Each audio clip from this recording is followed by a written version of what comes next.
야훼께서 이르시되 내가 애굽에 있는 내 백성의 고통을 분명히 보고 그들이 그들의 감독자로 말미암아 부르짖음을 듣고 그 근심을 알고 내가 내려가서 그들을 애굽인의 손에서 건져내고 그들을 그 땅에서 인도하여 아름답고 광대한 땅, 젖과 꿀이 흐르는 땅, 곧 가나안 족속, 헷 족속, 아모리 족속, 브리스 족속, 휴이 족속, 여부 족속의 지방에 데려가려 하노라. 이제 가라. 이스라엘 자손의 부르짖음이 내게 달하고 애굽 사람이 그들을 괴롭히는 학대도 내가 보았으니 이제 내가 너를 바로에게 보내어 너에게 내 백성 이스라엘 자손을 애굽에서 인도하여 내게 하리라. 모세가 하나님께 아뢰되 내가 누구이기에 바로에게 가며 이스라엘 자손을 애굽에서 인도하여 내리이까? 하나님이 이르시되 내가 반드시 너와 함께 있으리라. 내가 그 백성을 애굽에서 인도하여 낸 후에 너희가 이 산에서 하나님을 섬기리니 이것이 내가 너를 보낸 증거니라. 아멘. 오늘 말씀의 제목은 내가 누구이기에. 하나님께서 모세를 부르시고 말씀하십니다. 너는 이제 가서 저 바로의 압제하에 있는 내 백성을 구해내라. 그 하나님의 말씀을 듣고 모세가 대답을 합니다. 오늘 11절 말씀이죠. 내가 누구이기에 바로에게 가며 이스라엘 자손을 애굽에서 인도하여 내리이까? 내가 어떻게 그런 큰 일을 할 수 있단 말입니까? 나는 할 수 없습니다.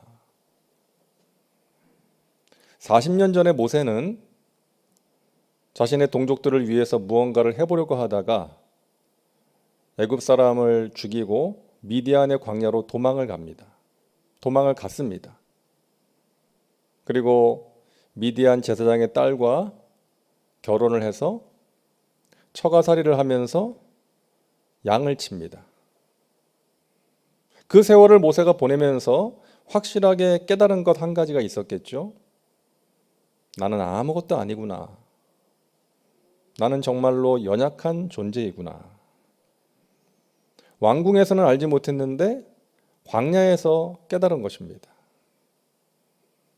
여러분, 중동 지역 속담에 이런 속담이 있다 그러더라고요. 태양만 내리쬐면 사막만 늘어난다. 태양만 내리쬐면 사막만 늘어난다. 우리는 보통 양지를 좋아하잖아요. 따뜻한 양지를 좋아하는데 때로는 비가 내리고 바람이 부는 그 음지의 경험을 통해서 우리가 더 깊어지고 풍성해질 수 있다는 것이죠. 내 힘으로는 어찌할 수 없는 문제를 만날 때 우리는 깨어지고 낮아지게 됩니다.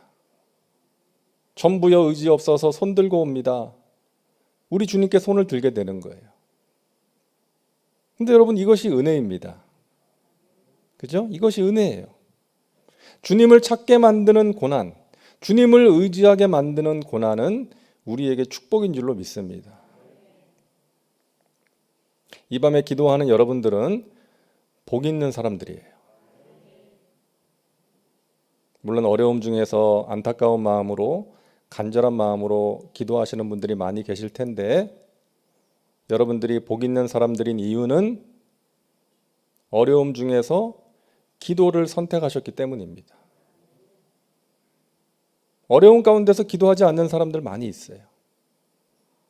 그저 낙심과 절망 가운데 빠져서, 술에 빠져서 어찌할 바를 알지 못하고 방황하는 사람들 많이 있는데 우리에게는 하나님께서 믿음 주셔서 기도의 능력을 알게 하시고 은혜의 소중함을 알게 하셔서 이 밤에 기도하게 하셨기에 저와 여러분이 복 있는 사람들인 줄로 믿습니다. 하나님께서 이 밤에 여러분들의 기도를 통해서 귀한 일들을 이루어 주시고 또 귀한 은혜를 허락하실 줄로 믿습니다. 나는 할 수 없습니다. 이 고백은 전혀 다른 두 가지의 마음을 표현하는 말이죠. 먼저는 자포자기하고 체념하는 것입니다. 포기하는 거예요. 나는 할 수 없습니다. 패배자의 고백입니다. 또 한 가지는 나는 할 수 없습니다. 하지만 하나님은 하실 수 있습니다. 하나님 안에서 하나님이 주시는 능력으로 나는 할 수 있습니다. 승리자의 고백이고 믿음의 고백인 것이죠. 근데 지금 모세의 고백은 전자에 가깝습니다. 그죠? 하나님을 향한 기대감이 없어요. 어떤 열정이나 의욕이 보이지 않습니다. 자신감이 충만했던 모세가 지금은 열등감에 빠져 있습니다. 근데 여러분, 사실 이 자신감과 열등감은 아주 가까워요. 제가 오래전에 이제 대학 선교회에서 사역을 했었는데, 이제 여의도 순복음교회 첫 번째 사역지가 이제 대학 선교회였어요. 이제 거기서 사역할 때 이 서울대 다니는 학생들을 보면서 제가 생각했던 것입니다. 얘네들이 열등감이 참 많구나. 그 고등학교 때는 1, 2등을 다투던 친구들 아닙니까? 근데 대학에 와보니까 자기보다 잘난 사람들이 많은 거예요. 그 의외로 서울대 다니는 학생들 중에 이 자신감을 잃어버리고 열등감에 빠져있는 친구들이 제법 있더라고요. 이처럼 자신감과 열등감은 아주 가까운 사이예요. 여러분, 모세가 하나님의 부르심 앞에서 마음이 어떠했겠습니까? 아이고, 처가에 얹혀서 양이나 치는 내가, 이제 나이가 들어서 몸의 기운도 다 빠진 내가 어떻게 그런 일을 할 수 있단 말인가, 그러지 않았겠어요? 그런데 그런 모세를 하나님께서 일으켜 세우세요. 출애굽기 3장 12절입니다. 하나님이 이르시되 내가 반드시 너와 함께 있으리라. 하나님께서 이 말씀으로 모세를 일으켜 세우시는 거예요. 너 지금 80이지? 내가 40대의 체력을 너한테 줄게. 이게 아니었어요. 탁월한 참모들을 붙여줄게. 이게 아니에요. 저 바로의 마음을 움직일 수 있는 계략을 알려줄게. 잘 들어. 이게 아니었습니다. 내가 너와 반드시 함께 할 것이다. 여러분, 우리의 마음에 두려움이 생길 때가 자주 있지 않습니까? 이 성경에 두려워하지 말아라, 염려하지 말아라 하는 말씀이 365회 기록되어 있다고 하더라고요. 누가 세어봤나 봐요.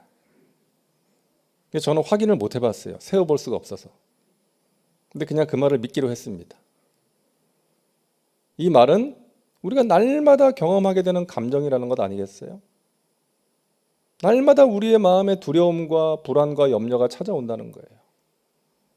그런데 그러한 두려움에 대한 하나님의 해결책은 무엇입니까? 다른 게 아니에요. 내가 반드시 너와 함께 한다. 너는 내 것이다. 너가 물 가운데로 지날 때에, 너가 불 가운데로 지날 때에 내가 너와 함께 할 것이니 두려워하지 말아라. 여러분, 우리가 아무리 힘든 일을 만나도 사실 이 믿음만 있으면 이겨낼 수 있지 않을까요? 나와 함께 하시는 하나님을 향한 믿음, 하나님이 나와 함께 하신다는 것을 우리가 믿을 수만 있다면 우리가 살아가면서 만나는 어떠한 어려움도 이겨낼 수가 있는 것 아니겠습니까? 그래서 바울이 이런 고백을 하는 거예요. 로마서 8장 35절부터 누가 우리를 그리스도의 사랑에서 끊으리요? 환난이나 공고나 박해나 기근이나 적신이나 위험이나 칼이랴. 기록된 바 우리가 종일 주를 위하여 죽임을 당하게 되며 도살당할 양같이 여김을 받았나이다 함과 같으니라. 그러나 이 모든 일에 우리를 사랑하시는 이로 말미암아 우리가 넉넉히 이기느니라. 여러분, 마스크를 하셨지만 저를 한번 따라해 보시겠어요? 우리를 사랑하시는 이로 말미암아 우리가 넉넉히 이기느니라. 아멘이시죠? 그렇습니다, 여러분. 이 세상의 그 어떤 위험과 고난도 우리를 그리스도의 사랑에서 끊을 수 없다는 거예요. 그래서 우리는 우리를 사랑하시는 그 주님의 사랑으로 말미암아 이 모든 것들을 이기며 살아낼 수 있다는 것입니다. 자, 그런데 모세는 계속해서 하나님께 말하는 거예요. 내가 이스라엘 자손들에게 가서 하나님이 나를 보내셨다라고 하면 그들이 물을 것입니다. 너가 만난 그분의 이름이 무엇이냐고. 그러면 제가 무엇이라고 대답을 할까요? 근데 하나님께서 친절하게 자세하게 설명을 해주세요. 나는 스스로 있는 자다. 스스로 있는 자가 나를 너희에게 보내셨다라고 해라. 이스라엘의 장로들을 모으고 그들에게 하나님께서 나를 너희에게 보내셨다라고 이야기를 해라. 그러면 너의 말을 들을 것이다. 아버지가 아들에게 자상하게 이야기하는 것처럼 하나님께서 이 모세한테 아주 친절하게 자세하게 설명을 해주세요. 그러자 모세가 또다시 질문을 하죠. 그러나 그들이 나를 믿지 않을 것입니다. 너가 하나님을 만나지 않았다라고 할 것입니다. 하나님이 너에게 나타나지 않았다라고 할 것입니다. 그러자 하나님께서 어떻게 하세요? 표적을 보여주세요. 네 손에 든 게 무엇이냐? 지팡이입니다. 던져라. 던지니까 뱀이 됐어요. 꼬리를 잡아라. 꼬리를 잡으니까 다시 지팡이가 됐어요. 네 손을 품에 넣어라. 품에 넣었다 뺐더니 하얗게 나병이 생겼어요. 다시금 넣어라. 다시금 넣었다 뺐더니 깨끗하게 회복이 되었습니다. 자, 여러분, 이만하면 모세가 어떻게 해야 돼요? 예, 알겠습니다. 저는 부족하고 연약하지만 하나님께서 가라고 하시니 가겠습니다. 나와 함께 하신 하나님 의지하면서 해보겠습니다 라고 해야 될 것 같은데 또 이야기를 합니다. 저는 말을 잘 못하는데요. 입이 뻣뻣하고 혀가 둔한 사람입니다. 보낼 자를 보내소서. 그러니까 하나님께서 말씀하세요. 누가 너의 입을 지었느냐? 가라. 내가 너가 해야 할 말을 너에게 알려줄 것이다. 나중에는 형 아론을 붙여주셔서 가게 하시죠. 자, 여러분, 모세와 하나님과의 대화를 통해서 우리가 알게 되는 사실 몇 가지가 있습니다. 첫 번째는 모세의 두려움의 원인이에요. 지금 모세가 두려워하는 원인이 뭐냐는 것입니다. 모세가 하나님께 했던 질문을 가만히 보면은 그가 두려워하는 것이 뭐예요? 애굽 왕 바로 이전에 자기 동족들이에요. 지금 자기 동족들을 두려워하고 있는 거예요. 이스라엘 자손들이 나를 받아주지 않을 것입니다. 나를 믿지 않을 것입니다. 이것이 모세의 하소연 아닙니까? 왜 그런 거예요? 40년 전의 상처 때문이에요. 40년 전에 동족들에게 거절당했던 그 아픔 때문이죠. 또다시 거절당할까 봐. 또다시 상처받을까 봐. 여러분, 이 세상에서 가장 무서운 존재가 사람이에요. 우리를 힘들게 하는 존재가 누구예요? 우리의 두려움과 아픔의 원인이 누굽니까? 사람이에요. 그것도 내 가까이에 있는 사람. 가족일 수 있어요. 그죠? 내 남편, 내 아내일 수 있고 내 자녀일 수 있어요. 여러분, 불신자들이 우리를 힘들게 합니까? 물론 그럴 때도 있지만 같은 교회에서 신앙생활하는 사람이 나를 힘들게 할 때가 있지 않습니까? 가까이에 있는 사람이 나를 아프게 하는 거예요. 힘들게 하는 거예요. 모세는 이스라엘 백성들 때문에 힘든 거예요. 하나님의 말씀대로 바로에게 가서 하나님의 백성을 보내시오 하니까 바로가 어떻게 합니까? 이스라엘 그 백성들의 노역을 더 아주 가혹하게 만들잖아요. 벽돌 만드는 짚을 주지 않고 이제 니들이 구해서 해. 대신에 벽돌 개수는 똑같이 만들어라. 얼마나 힘들어요. 그러니까 이스라엘 백성들이 모세를 보고 원망하죠. 너 때문에 우리가 이렇게 되었다. 나중에 이스라엘 백성들이 출애굽하고 나서 가나안을 향해 가는 도중에서도 여러분, 모세는 아말렉의 공격보다 더 무서운 것이 동족들의 공격이었어요. 얼마나 원망하고 불평을 합니까? 왜 우리를 애굽에서 끌고 나와서 이 고생을 하게 하느냐? 왜 여기서 우리를 죽게 하느냐? 목말라 죽겠다, 배고파 죽겠다, 죽겠다 그랬어요. 여러분, 우리가 하는 말에 이런 말 있잖아요. 아 다르고 어 다르다. 우리가 같은 말을 해도 어떻게 하느냐에 따라서 느낌이 완전히 달라지는 거 아니겠어요? 지금 이스라엘 백성들이 했던 원망은 모세의 마음을 찢어놓는 말이었습니다. 깊이 찌르는 말이었어요. 왜 우리를 이곳으로 이끌어내어 죽게 하느냐? 차라리 애굽에서 죽는 것이 나았겠다. 그 말을 듣고 모세가 얼마나 마음이 아팠겠습니까? 목숨을 걸고 그들을 이끌어내었는데, 하나님께서 그렇게 강한 권능으로 그들을 이끌어내셨는데 그 은혜를 망각하고 하나님을 원망하고 자신을 공격하는 그 백성들을 보면서 모세가 얼마나 마음이 힘들었겠어요.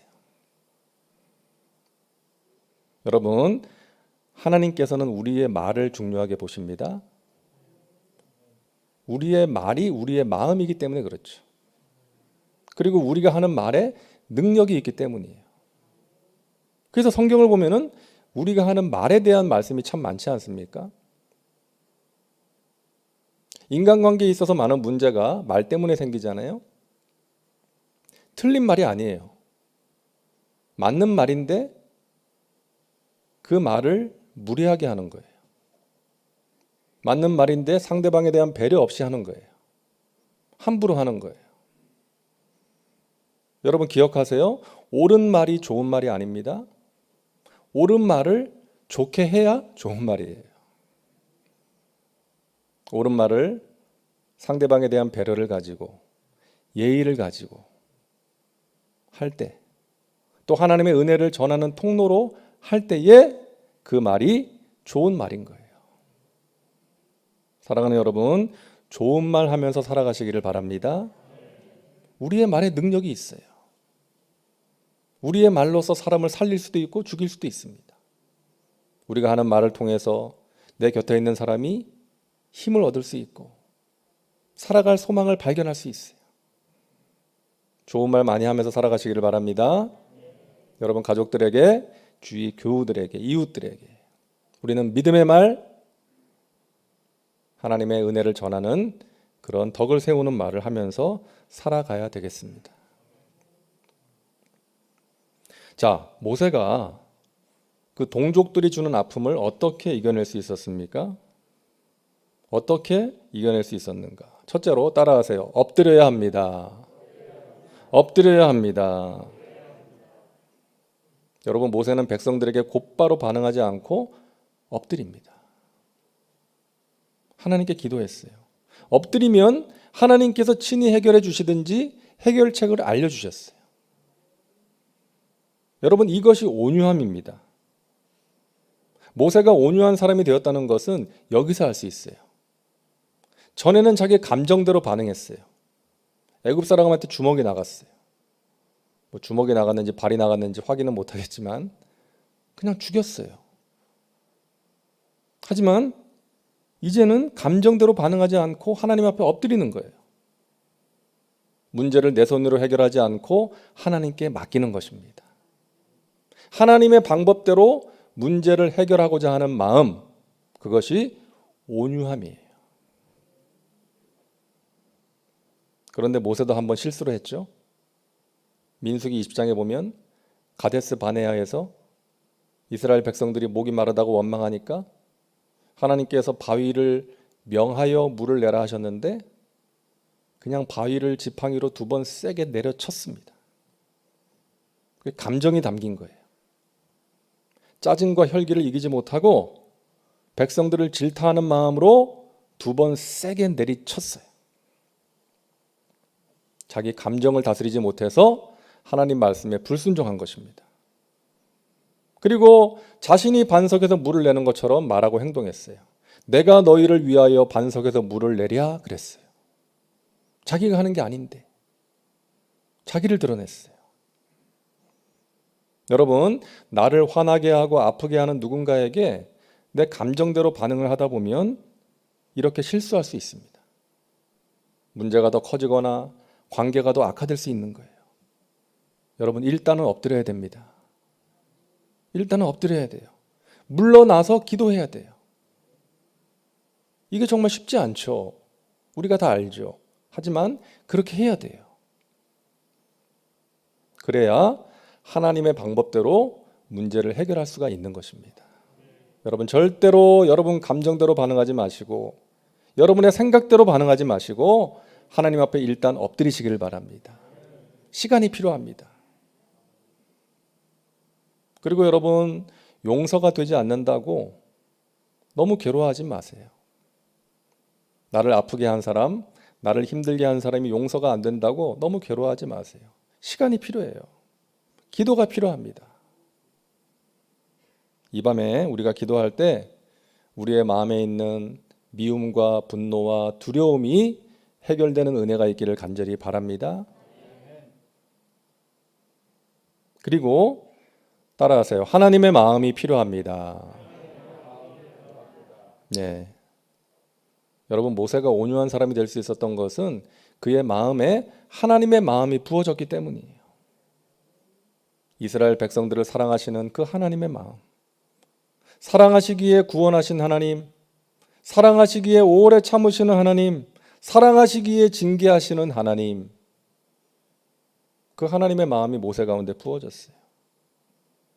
그렇지 않았다면 모세의 마음속에 동족들에 대한 미움과 분노가 가득했다면 하나님께서 진노하셔서 이스라엘을 진멸하시겠다라고 하셨을 때 모세가 어떻게 했겠어요? 그래요, 하나님, 잘 생각하셨습니다. 저 인간들 지겨우시죠? 싹 쓸어버리세요. 그러지 않았겠습니까? 근데 모세가 어떻게 해요? 하나님, 안 됩니다.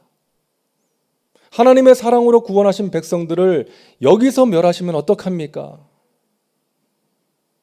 저 이방 민족들이 뭐라고 하겠습니까, 하나님? 하나님을 말려요. 그러니까 하나님께서 그 모세의 말을 들으시고 뜻을 돌이키셔요. 여러분, 모세의 마음에 하나님의 사랑이 부어진 거예요. 이 백성을 사랑하시는 하나님의 마음을 알게 된 거예요. 그래서 나를 이들에게 보내셨지. 그 마음이 생기니까 힘들어도 아프게 해도 그런 사람들을 품고 갈 수 있게 된 것입니다. 하나님께서 그런 마음을 주신 거예요. 그들을 위해서 기도하게 되고 그러함으로 그들을 미워하거나 정죄하지 않고 이끌 수가 있었던 것입니다. 예전에 말씀을 묵상하는데 이 말씀을 보게 됐어요. 마태복음 5장 44절에 너희 원수를 사랑하며 너희를 박해하는 자를 위하여 기도하라. 우리가 잘 아는 말씀이잖아요. 근데 이 말씀을 묵상하게 됐어요. 제 마음에 이런 생각이 들었어요. 예수님 말씀대로 사는 게 참 힘들다. 이게 가능이나 한 걸까? 그러면서 또 이런 생각이 들었어요. 하나님이 우리에게 불가능한 것을 하라고 말씀하실 리가 없지. 실제로 그런 삶을 살았던 사람들도 있지 않습니까? 손영원 목사님 같은 사람, 자기 사랑하는 두 아들을 죽인 사람을 용서하셨어요. 양아들로 삼고 키워주셨어요. 그래서 제가 묵상을 하면서 이제 기록하는 그 묵상 노트가 있는데 맨 마지막에 이렇게 썼더라고요. 원수를 사랑하는 것까지는 자신 없고 일단 나를 힘들게 하는 사람이 있으면 그 사람을 위해서 기도하자. 그렇게 썼어요. 여러분, 기도가 왜 중요한가 하면 기도하면 격하게 요동치던 내 마음이 다스려져요. 성령께서 내 마음을 만져주시는 거예요. 그리고 기도를 통해서 하나님의 마음을 알게 되는 거예요. 하나님의 뜻을 알게 돼요. 그 사람이 연약하고 모난 부분이 있지만 그래도 하나님께서 그 사람을 사랑하시지. 우리가 그런 마음 들 때 있지 않습니까? 하나님께서 저런 인간도 사랑하실까? 답은 뭐예요? 사랑하신다예요. 그리고 하나님 보실 때에는 저 인간이나 나나 크게 다를 바가 없다는 거예요. 나도 악한 생각하고 악한 마음 품을 때가 많고 그걸 감추면서 살아갈 뿐이지. 하나님 보실 때는 그 한 점 흠이 없으신 완전하신 하나님이 보실 때는 저 사람이나 나나 크게 다를 바가 없지. 이런 생각이 드는 거예요. 그래서 그 사람을 위해서 잘 안 되더라도 그냥 기도하게 되는 거예요. 그러면서 하나님께서 내 마음을 만져주시고 그 기도 가운데 평안을 주시고 그 사람을 품을 수 있는 넓은 마음도 허락해 주시는 거예요. 그 여러분, 원수를 위해서 기도하는 것이 원수를 사랑하는 것이더라고요. 여러분, 누군가를 위해서 기도하는 것이 그 사람을 향한 가장 큰 사랑의 표현인 줄로 믿으시기를 바랍니다. 누군가 기도 부탁을 할 때 있잖아요. 한두 번은 그냥 기도할 수 있어요. 근데 그 사람을 위해서 지속적으로 기도하기 위해서는 그 사람을 사랑해야 돼요. 그래서 나를 힘들게 하는 사람을 위해서 내가 지속적으로 기도한다? 그것이 원수를 사랑하는 것입니다. 자, 여러분, 모세는 부족한 믿음으로 출발했습니다. 상처와 아픔을 가지고 두려운 마음으로 출발했어요. 하나님 말씀 앞에서 아멘, 믿습니다, 할렐루야 하면서 출발한 게 아니에요. 하나님이 설득하고 또 설득하고 보여주시고 또 보여주시고 해서 가게 된 것입니다. 그리고 하나님께서 함께 하심으로 모세를 통하여 놀라운 일을 이루신 줄로 믿습니다. 하나님의 뜻을 모세를 통해서 이루셨어요. 여러분, 모세의 모습이 우리의 모습이죠. 우리는 부족하고 연약합니다. 과거의 상처로 아파합니다. 두려워합니다. 하지만 하나님께서 우리를 끊임없이 격려하세요. 넌 할 수 있어. 넌 할 수 있어. 일어나 걸으라. 다시 한번 해봐. 내가 너와 함께 할 거야. 낙심 가운데 주저앉아 있지 말고 다시금 일어나라. 그 음성을 들어도 우리는 여전히 주저하고 두려워할 때가 있지만, 부족한 믿음이지만 하나님의 음성 앞에서 순종의 발걸음 한 걸음을 옮기면 하나님께서 그 걸음을 통하여 더 많은 걸음으로 인도해 주시고 하나님께서 하시는 귀한 은혜의 역사를 우리에게 보여주실 줄로 믿으시기를 바랍니다. 오늘 이 밤에 기도하는 저와 여러분에게 그와 같은 은혜가 있기를 바랍니다. 내 마음에 상처가 있고 아픔이 있고 미움이 있고 분노가 있고 두려움이 있지만 우리를 격려하시는 그 주님의 음성 앞에서 네, 주님께서 저와 함께 하시니 제가 해보겠습니다. 주님의 말씀에 순종하겠습니다. 그 사람을 위해서 기도하겠습니다. 두려움을 이기고 믿음으로 행진하겠습니다. 여러분, 우리는 약하지만 우리와 함께 하시는 주님은 강하십니다. 우리는 무능하지만 우리 주님은 전능하세요. 우리는 모르는 것이 많지만 우리 주님은 전지하신 분이십니다. 그래서 바울은 고백합니다. 내가 약한 그때에 곧 강함이라. 내게 능력 주시는 자 안에서 내가 모든 것을 할 수 있느니라. 여러분, 우리는 할 수 없지만 주님께서는 하십니다. 여러분 마음의 간절한 소원을 주님 앞에 아뢰실 때 믿음으로 기도하시기를 바랍니다. 하나님이 주시는 믿음으로. 하나님, 저에게 믿음 주시옵소서. 회복시켜 주옵소서. 아까 우리 형제님 찬양한 것처럼 우리는 이 세상 분주함 속에서 하나님 바라보지 못하고 살아갈 때가 많이 있고, 문제가 생기고 고난을 만날 때야 하나님 바라보고 그제서야 기도하지만 하나님께서는 항상 우리와 함께 하시고 불꽃 같은 눈으로 우리를 살피고 계시고 우리의 마음 깊은 곳까지도 감찰하고 계신 줄로 믿습니다. 지금도 우리의 삶 가운데 구체적으로 개입하시고 성실하게 일하고 계실 줄로 믿으시기를 바랍니다. 열릴 것 같지 않은 문도 하나님께서 열어주실 것입니다. 여러분, 이 밤에 하나님께 간절히 기도하심으로 내 마음을 새롭게 해주시는 그 하나님의 은혜, 나의 기도에 가장 좋은 것으로 응답하시는 그 하나님을 체험하시기를 주님의 이름으로 축원합니다. 기도합니다. 좋으신 하나님, 우리는 연약하고 부족합니다. 내가 누구이기에 그런 일을 할 수 있겠습니까? 모세의 그 연약한 말이 또 우리의 말이고 그 모세의 모습이 우리의 모습임을 고백합니다. 과거의 상처로 아파하고 있습니다. 두려워하고 있습니다. 할 수 없다고 주저앉을 때가 있고 우리가 만난 문제로 인해서 낙심하고 절망할 때가 자주 있습니다. 하지만 우리 주님 계속해서 우리를 격려해 주시고 말씀해 주시니 감사합니다. 기도하게 하시니 감사합니다. 기도할 수 있기에 우리는 복 있는 사람인 줄로 믿습니다. 이 시간 기도할 때 우리의 기도가 하나님의 마음에 맞는 기도 되게 하시고 하늘 문을 여는 기도 되게 하여 주시옵소서. 믿음을 회복시켜 주시어서 믿음으로 승리하게 하여 주시옵소서. 예수님의 이름으로 기도하옵나이다. 아멘.